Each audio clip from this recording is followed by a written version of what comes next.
नमस्कार। आपका अखबार के इस अंक में आपका स्वागत है। मैं हूं प्रदीप सिंह। देश में इस समय जो कुछ हो रहा है, जो बोला जा रहा है, जिस तरह की प्रतिक्रियाएं आ रही हैं, जिस तरह के कदम उठाए जा रहे हैं, राजनीतिक दलों की प्रतिक्रिया और उनके रिएक्शन देखिए, सामाजिक समूहों की प्रतिक्रिया देखिए, उन सबको बहुत ध्यान से देखिए। आपको समझ में आएगा अपना इतिहास, अपना अतीत, आपको समझ में आएगा अपना वर्तमान, और उसके जरिए आपको समझ में आएगा कि भविष्य की तस्वीर क्या बनने वाली है या क्या बन सकती है। उसमें आप किस तरह का परिवर्तन कर सकते हैं और हमारी आपकी सामान्य व्यक्ति की क्या भूमिका हो सकती है। ये सब अगर आप ज़रा ध्यान देंगे, इस पर गौर करेंगे, तो आपको समझ में आएगा कि हो क्या रहा है। वक्फ संशोधन विधेयक जब से संसद में पेश हुआ, उस पर चर्चा हुई, जेपीसी को गया, फिर नया विधेयक आया 2025 का, उस पर चर्चा हुई, वो संसद के दोनों सदनों से पास हुआ, राष्ट्रपति से उसकी मंजूरी मिली और वो कानून बन गया। फिर सुप्रीम कोर्ट में उसको चुनौती दे दी गई। इस सारे दौरान एक बात की चर्चा बहुत होती रही मुस्लिम समाज की ओर से, और वो बात ये है, हमने चुना कि हम भारत में रहेंगे, पाकिस्तान में नहीं जाएंगे। कि जो मुसलमान भारत में रह गए, ये उनका अपना फैसला था। और इसके जरिए वो दो बातें बताने की कोशिश करते हैं। एक, हमको जब चुनाव करने का मौका आया पाकिस्तान और भारत में, तो हमने पाकिस्तान को नहीं चुना, भारत को चुना। तो हमने भारत को चुना, तो इसलिए हमारे राष्ट्रवाद पर, राष्ट्र प्रेम पर कोई संदेह मत कीजिए। दूसरी बात, वो हिंदुओं पर ये एहसान जताते हैं कि हमारे सामने विकल्प था, हम पाकिस्तान को भी चुन सकते थे, लेकिन हमने पाकिस्तान को नहीं चुना, हमने हिंदुस्तान को चुना। इससे बड़ा झूठ इतिहास में शायद ही बोला गया हो। 1946 के जो चुनाव हुए, उसमें जिस तरह से वोटिंग हुई और मुस्लिम लीग का जिस तरह से मुस्लिम लीग की लोकप्रियता बढ़ी, उसकी जो जीत हुई, वो बताता है कि जो रह गए वो उनकी क्या भूमिका थी। बिहार जैसे प्रदेश में, जहां 1937 के चुनाव में मुस्लिम लीग को 0 सीटें मिली थी, 1946 के चुनाव में 40 में से 34 सीटें मिली। मद्रास प्रेसिडेंसी, जिसमें दक्षिण के सब राज्य आते थे, उसमें 1937 में 9 सीटें मिली थी, वो बढ़कर 29 हो गई। सिर्फ 2 उदाहरण दे रहा हूं, और 2-3 लोगों की बात बताता हूं आपको। और उनमें आपको याद होगा कि सरदार पटेल के उस भाषण का या उस जो है वक्तव्य का जिक्र बार बार आता है। जब ये सवाल मुसलमानों ने विभाजन के बाद उठाना शुरू किया कि हमारी वफादारी पर क्यों सवाल उठाया जा रहा है, हमें क्यों संदेह से देखा जा रहा है, तो उन्होंने कहा कि भाई, एक रात में क्या बदल गया? आपने वोट किया पाकिस्तान बनाने के लिए। पाकिस्तान अलग बने, अलग देश बने, धर्म के आधार पर बंटवारा हो देश का, मजहब के आधार पर, ये मांग 1876 से चल रही है। मैंने पिछले एक वीडियो में बताया था कि सैयद अहमद खान ने किस तरह से ये बात कही थी, और फिर 1888 में उन्होंने क्या कहा था कि लड़ाई लड़नी पड़ेगी, फैसला करना पड़ेगा, जो जीतेगा उसका राज होगा। इस बात की न तो कल्पना की जा सकती है, न ये संभव है कि हिंदू मुसलमान एक साथ रहेंगे। लेकिन जिन्होंने पाकिस्तान बनवाया, दरअसल वही रह गए हिंदुस्तान में। आप मुझे पूरे पाकिस्तान में 1947 से लेकर आज तक एक, मैं कह रहा हूं सिर्फ एक, उसको अपवाद नहीं, नियम मान लूंगा, एक आप दिखाइए कि कोई तमिल बोलने वाला, कोई मलयालम बोलने वाला, कोई कन्नड़ा बोलने वाला, या फिर कोई तेलुगु बोलने वाला, एक पाकिस्तानी दिखाइए जो इन भाषाओं में से कोई भाषा, चारों भाषाओं में से बोलता हो। और दक्षिण में प्रचंड बहुमत मिला मुस्लिम लीग को, यानी वो लोग नहीं गए। दारुल उलूम देवबंद, जो केंद्र था देश के बंटवारे का, मुस्लिम लीग का सबसे बड़ा अड्डा था, जो दारुल उलूम देवबंद आज भी उत्तर प्रदेश में, भारत में है।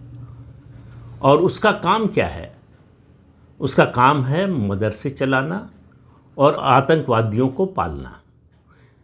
पालना से मतलब आतंकवाद की जो विचारधारा है उसको आगे बढ़ाना, उसको सिखाना।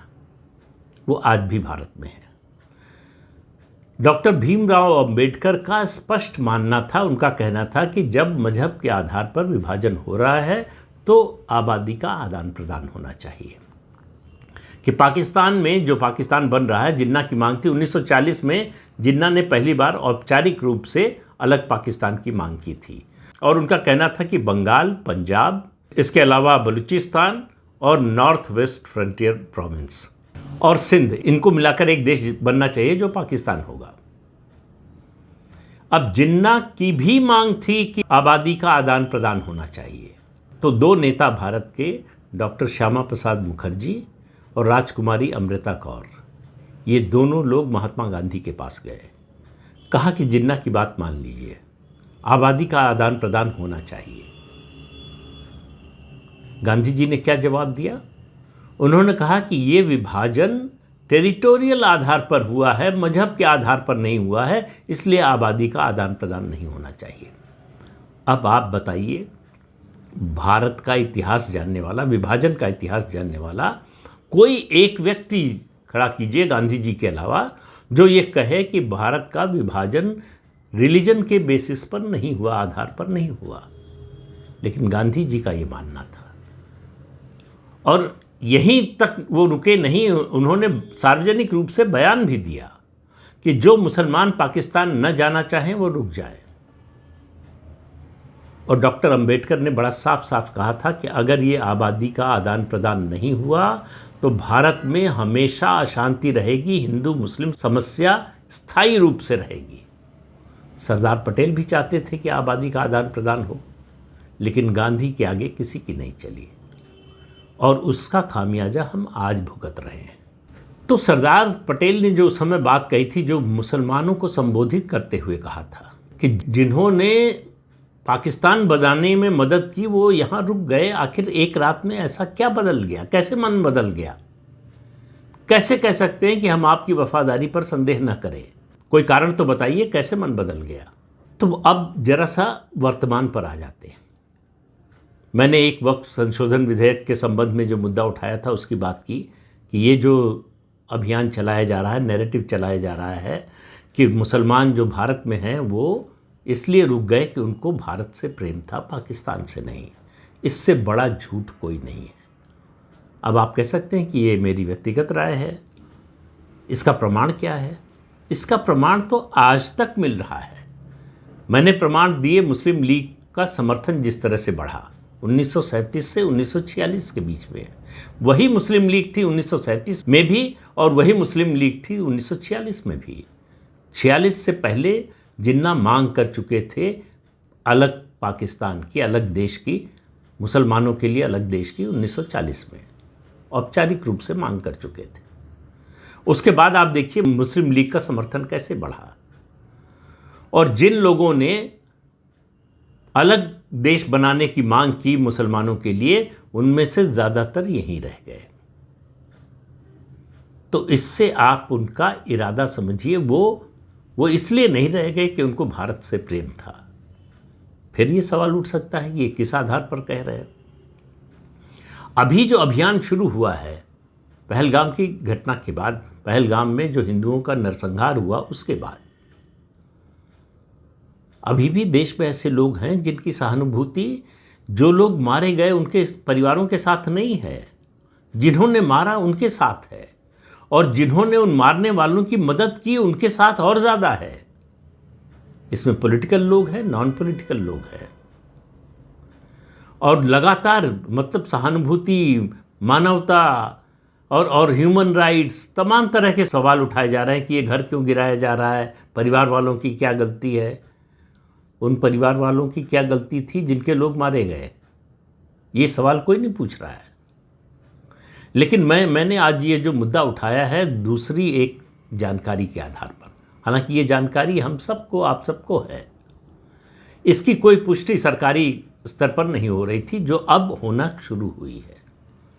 जब ये आदेश दिया, भारत सरकार ने तय किया कि सारे वीज़ा जो पाकिस्तानी नागरिक हैं उनका रद्द किया जाएगा और पाकिस्तानी नागरिक जो हैं उनको यहाँ से निकाल दिया जाएगा, पाकिस्तान वापस भेजा जाएगा। पाकिस्तान ने जो है 2 दिन पहले कोशिश की, उसने उस अटारी वाघा बॉर्डर जो है उस पर अपना इमिग्रेशन दफ्तर बंद कर दिया, लंबी लाइन लग गई, वो अपने ही नागरिकों को लेने को तैयार नहीं था। दबाव बढ़ा है तो आज फिर खोल दिया है। 30-40 साल से यहाँ पाकिस्तानी नागरिक रह रहे हैं। उन्होंने अपना पाकिस्तानी पासपोर्ट और नागरिकता सरेंडर नहीं की, क्योंकि वो भारत से प्रेम करते थे। इसलिए उन्होंने 40 साल रहने के बाद भी भारत की नागरिकता लेने की कोशिश नहीं की। इतना प्रेम था उनको भारत से। लेकिन इसको भी 1 मिनट के लिए आप थोड़ा नज़रअंदाज कर दीजिए।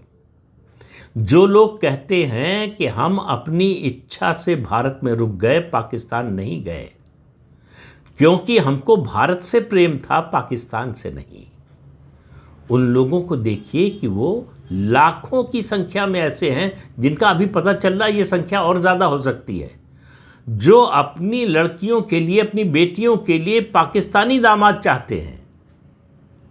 अब इसकी संख्या जब पूरी तरह से बाहर आएगी तब एक तरह से हमारे आपके सर पर बम फूटेगा कि कितने लाख पाकिस्तानी लड़कियां ऐसी हैं जिनकी शादी पाकिस्तानी लड़कों से हुई है।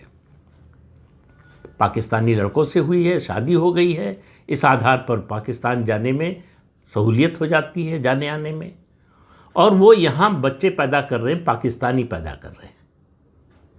भारत में जो नागरिकता का नियम है उसके अनुसार अगर किसी दंपति, जो पति या पत्नी दोनों में से कोई एक पाकिस्तानी है, तो उसके बच्चों को भारतीय नागरिकता नहीं मिल सकती।